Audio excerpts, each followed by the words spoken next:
Hi, good morning. എല്ലാവർക്കും വിഷു ആശംസകൾ. എന്തൊക്കെയുണ്ട്? എല്ലാവരും സുഖമായിരിക്കണോ? അടിച്ചു പൊളിച്ചു വിഷു എല്ലാവരും അല്ലേ? ഞങ്ങൾ ചെറുതായിട്ടൊന്ന് വിഷു എല്ലാം ആഘോഷിച്ച്. അപ്പം ഇന്ന് വിഷുക്കഞ്ഞി ഞങ്ങൾ എൻ്റെ അമ്മയുടെ വീട്ടിൽ ഞങ്ങൾ രാവിലെ കഴിക്കുന്നത് എപ്പോഴും വിഷുക്കഞ്ഞിയായിരിക്കും. അച്ഛൻ്റെ വീട്ടിൽ അങ്ങനെയല്ല, സാധാരണ പോലെ നമ്മൾ ദോശ, ഇഡ്ഡലിയോ ഉപ്മാവോ അങ്ങനെ എന്തെങ്കിലും. പക്ഷേ വീട്ടിൽ അമ്മ അപ്പോഴും ഞങ്ങൾ ഇങ്ങനെ വിഷു കഴിഞ്ഞാൽ വിഷുക്കഞ്ഞി ഉണ്ടാക്കി, അതാണ് അന്നത്തെ ഇത് കഴിക്കാൻ. അപ്പം അതിനിവിടെ ഞാൻ പച്ചരിയും ചെറുപയരിപ്പും പിന്നെ ജീരകവും കൂടി ഇട്ടിട്ടാണ് കഞ്ഞി ഉണ്ടാക്കുന്നത്. അപ്പം ഞാനിപ്പോൾ ഇന്നത് ഇൻസ്റ്റാ പോട്ടിൽ വെച്ചില്ല, കാരണം കഞ്ഞിയല്ലേ. അപ്പം സാധാരണ നമ്മൾ ചോറ് വയ്ക്കുന്ന കലത്തിലാണ് കഞ്ഞി വെച്ചത്. പിന്നെ അതിൻ്റെ കൂട്ടത്തിൽ ഒരു മാങ്ങ ചമ്മന്തി. അപ്പം അതിന് മുളക് ചുടണമല്ലോ. അപ്പം ഞാനിങ്ങനെ ആ പപ്പടക്കോളിൽ ഇതാക്കി വെച്ചിട്ടാണ് ചുട്ടെടുത്തത്. അങ്ങനെ ആയിരിക്കുമല്ലേ, നമ്മൾ ഗ്യാസൊക്കെ ഉള്ളപ്പോൾ പിന്നെ എന്താ ചെയ്യുക, അതെല്ലാം ചെയ്യാൻ പറ്റുള്ളൂ. അങ്ങനെ തന്നെ ആയിരിക്കുമല്ലേ നിങ്ങളും ഒക്കെ ചെയ്യുന്നുണ്ടാകും. എങ്ങനെ ചെയ്യാത്തവരാണെങ്കിൽ ഇതൊരു നല്ലൊരു ഐഡിയ ആണ്. പക്ഷെ നമ്മളതിങ്ങനെ ഇടയ്ക്കിടയ്ക്ക് ഇങ്ങനെ ഡയറക്റ്റായിട്ട് ഫ്ലെയിമിൽ കാണിക്കാണ്ട് കുറച്ച് ഹൈറ്റിൽ പൊക്കിയിട്ട് വേണം അത് ചെയ്യാൻ, അല്ലെങ്കിൽ അപ്പോൾ അത് കരിയും. എന്നിട്ട് തന്നെ ഒരെണ്ണം കരിഞ്ഞു. പിന്നെ ഞാൻ മാറ്റിയില്ല, അതന്നെ വെച്ചു. അതുകൊണ്ടാണ് അതിനൊരു നിറം, ഒരു ചുവപ്പ് നിറം വന്നില്ല. ഒരെണ്ണം കരിഞ്ഞതുകൊണ്ട് പിന്നെ ഒരു ലൈറ്റ് കളറായിപ്പോയി. പിന്നെ ഒരു നല്ല പച്ച, അധികം പുളിയില്ലാത്തൊരു മാങ്ങയായിരുന്നു. അപ്പം അതിനെങ്ങനെ നന്നായിട്ട് ചെറുതായിട്ട് കട്ട് ചെയ്തെടുത്ത് കുറച്ച് തേങ്ങയും മുളകും ഇതും പിന്നെ കുറച്ച് ചെറിയ ഉള്ളി. ഇപ്രാവശ്യം നമുക്ക് നല്ല വലിപ്പമുള്ള ചെറുള്ളി കിട്ടി, അല്ലെങ്കിൽ അത് നേരാക്കാൻ തന്നെ എന്തൊരു കഷ്ടമായിരിക്കും അറിയുമോ.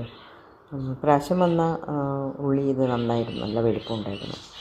അപ്പം അതാണ് അത് കൂട്ടി വെച്ചിട്ടാണ് ഉണ്ടാക്കിയത്. അപ്പോൾ വിഷു ദിവസം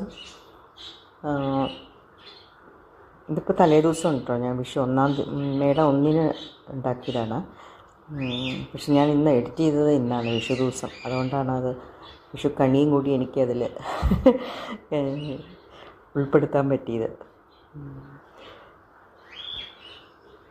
പിന്നെ കുറച്ച് ഉള്ളി അതുമെല്ലാം കൂടി അങ്ങനെ അരച്ചെടുത്തു. അപ്പോൾ ഇത് കുറച്ച് കൂടുതലുള്ളതുകൊണ്ട് ഭാഗ്യത്തിന് അങ്ങനെ കട്ടയായിട്ട് തന്നെ കിട്ടി. അല്ലെങ്കിൽ ഈ ഒരു ജാറിൽ നമുക്ക് കുറച്ച് ഇട്ടാക്കാൻ പറ്റില്ലല്ലോ, എപ്പോഴും വെള്ളമില്ലാതെ അരയ്ക്കും വേണം. അപ്പോൾ ഇത് എന്നിട്ട് ഞാൻ ഒരു ടേബിൾ സ്പൂൺ വെള്ളം ഒഴിച്ചിട്ടാണ് അത്, അല്ലെങ്കിൽ അരഞ്ഞ് കിട്ടില്ല, അങ്ങനെ കിടക്കും. ഞാൻ കണ്ടു കുറച്ച് നല്ല കട്ടിയിൽ തന്നെ കിട്ടി. പക്ഷെ ഉരുട്ടിയെടുക്കുന്ന ആ ഒരു ഇത് കിട്ടിയില്ല. അതിപ്പോൾ നമ്മൾ പണ്ടൊക്കെ അമ്മിയിലൊക്കെ അരച്ചിട്ടുമ്പോൾ കിട്ടുന്ന ആ ഒരു ടെക്സ്ചർ എത്തായാലും കിട്ടില്ല. അപ്പോൾ വെള്ളം തിളയ്ക്കാൻ വെച്ച സമയത്താണ് ഞാനിതെല്ലാം ചെയ്തത്. പിന്നെ നന്നായി തിളച്ചപ്പോൾ അതിട്ട് കുറച്ച് ജീരകവും ഇട്ടിട്ട് കഴിച്ചു. പിന്നെ പച്ചരിയും ചെറുപരിപ്പും അല്ലേ, പെട്ടെന്ന് ഒരേ ഇതിൽ തന്നെ വേഗം വെന്ത് കിട്ടി. പിന്നെ അതിൽ നമ്മൾ കഴിക്കുന്ന സമയത്താണ് ഞാൻ നാളികേരവും നെയ്യും കുറച്ച് ഉപ്പുമൊക്കെ ഇട്ടത്. കാരണം ഇതിൽ തന്നെ ഉപ്പിട്ട് കഴിഞ്ഞാൽ ചിലപ്പോൾ ചോറ് നന്നായിട്ട് വേവില്ല, ഉപ്പ് ഇതായാൽ. അപ്പോൾ ആ സമയം അതായ ശേഷം കുറച്ച് പപ്പടം കാച്ചാന്ന് വിചാരിച്ചു. പപ്പടം എണ്ണ ചൂടാക്കാൻ വെച്ച സമയം ഞാൻ വേറെ പാത്രത്തിലേക്ക് എടുത്ത് കഴിക്കാൻ. കുറച്ച് ആറും വേണമല്ലോ, നല്ല ചൂടല്ലേ. ഇപ്പോൾ നല്ല ചൂട് കാലം, അപ്പോൾ ഈ ചൂടോട് കുടിക്കുമ്പോൾ അതിലേറെ നന്നായി വിയർക്കും. അപ്പോൾ ആദ്യമേ പാത്രത്തിലേക്ക് മാറ്റി വെച്ച് ഒന്ന് ആറാൻ വെച്ചു. എന്നിട്ടാണ് ഞാനതിൽ തേങ്ങയൊക്കെ ഇട്ടത്, തേങ്ങ ചെരുകിയതും. പിന്നെ കഴിക്കുമ്പോഴാണ് പ്ലേറ്റിലാക്കിയ ശേഷമാണ് ഉപ്പും നെയ്യൊക്കെ പറ്റിയത്. പിന്നെ അപ്പോഴേക്കും എണ്ണ നന്നായി ചൂടായി. അപ്പോൾ പപ്പടമൊക്കെ ഇങ്ങനെ നമ്മൾ പൊട്ടിച്ചിടുമല്ലോ ചെറുതായിട്ട്.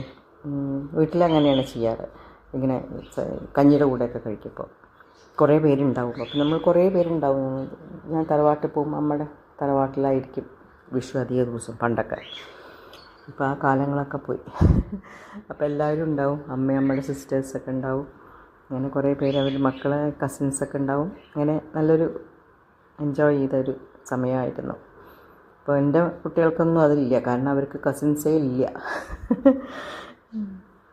ലോകത്തിലെ ആദ്യത്തെ കുട്ടികളായിരിക്കാം കസിൻസ് ഇല്ലാത്തവർ. പിന്നെ ഇങ്ങനെ നന്നായി പ്ലേറ്റിൽ പരത്തി ആറാൻ വെച്ചു. എന്നിട്ടാണ് നെയ്യും ഇതൊക്കെ കൂട്ടി നല്ല അടിപൊളിയായിരുന്നു. ഇതാണ് ഞങ്ങളുടെ വിഷുക്കഞ്ഞി. ഇങ്ങനെയാണോ നിങ്ങൾ ഉണ്ടാക്കാറുണ്ടോ? ആരെങ്കിലും വിഷു ദിവസം വിഷുക്കഞ്ഞി കുടിക്കുന്നവർ? ഇത് പക്ഷേ ഞാൻ ഇന്നലെയാണ് ഉണ്ടാക്കിയെന്ന് മാത്രം, മേഡം 1 ഫസ്റ്റിന്.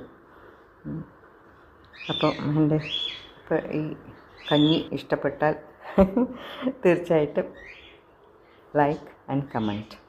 കണ്ടില്ലേ, അപ്പോഴേക്കും നമ്മുടെ ടോഗോൻ്റെ വികൃതി എൻ്റെ ചെരുപ്പെടുത്തിട്ട് വെക്കുകയാണ്. അവൻ നമ്മുടെ ദേഷ്യം പിടിപ്പിക്കുകയാണ്. തരുന്നില്ല വിളിച്ചിട്ട്, എന്തൊക്കെ കാണിച്ചു കൊടുത്തു, ട്രേഡ് ചെയ്യാൻ നോക്കി. ജെംസ്, അവരിഷ്ടമുള്ള സാധനം ജെംസ്, അത് ഒരെണ്ണം വെച്ച് കൊടുത്തു, തരുന്നില്ല. അതാണ് അവൻ്റെ വികൃതി. ഭയങ്കര സാധനമാണ്, നോട്ടി ബോയ്. അപ്പോൾ ഓക്കെ, എൻ്റെ ചാനൽ സബ്സ്ക്രൈബ് ചെയ്യാതെ കാണുന്നുണ്ടെങ്കിൽ തീർച്ചയായിട്ടും ഒന്ന് സബ്സ്ക്രൈബ് ചെയ്ത് സപ്പോർട്ട് ചെയ്യണേ. Once more happy Vishu. Bye. Thank U.